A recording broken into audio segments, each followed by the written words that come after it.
when you look at like even historical patterns of before, in 1996, when Atlanta was really pushing to get the Olympics here, of course, that was the year the Olympics came. But leading up to that, there was so much displacement that occurred with homeless people, in which like mayors and city kind of like city ordinances, they would try to like hide the homeless problem just to make the city look a little bit better. Yeah. And the thing is that we've just, for the last 15, 20 years, we've just kind of kicked the can down the road, essentially. Like, we've not done anything to really wrestle with it.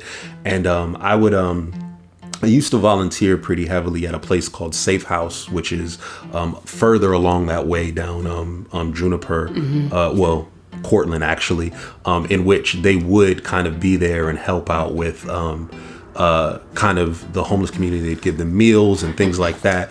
But it's an overwhelming task, you know, and yeah, I would drive around Pratt and Bell, and I would see, you know, people would literally under that bridge would just set up, you know, like boxes and tents and full up like homes in this way. And then when you look at what's done with what was that, maybe 3-4 years ago, where they ended up putting spikes under the overpass or whatever to kind of prevent and uproot those people who were living under the 75, 85, 20 interstate connection there. And so it's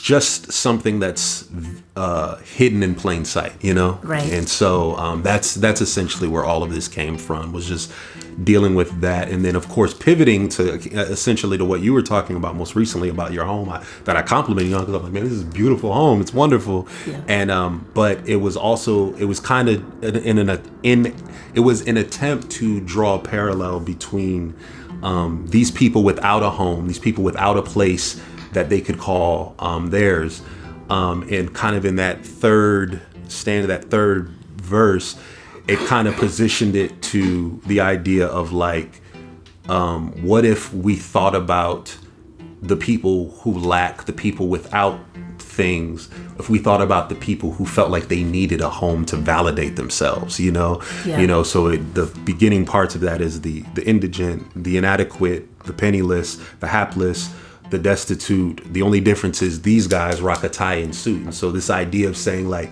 for all of those people that you look at and we see and we like look at them without a home, and we like shake our heads and we're like, man, you know, it's too bad to be them. Meanwhile, we drive to a place that we cannot afford, that we can't, you know, that we're one paycheck missed away from being kicked out of, you know, right. Just, it's an essentially thing. And so that line about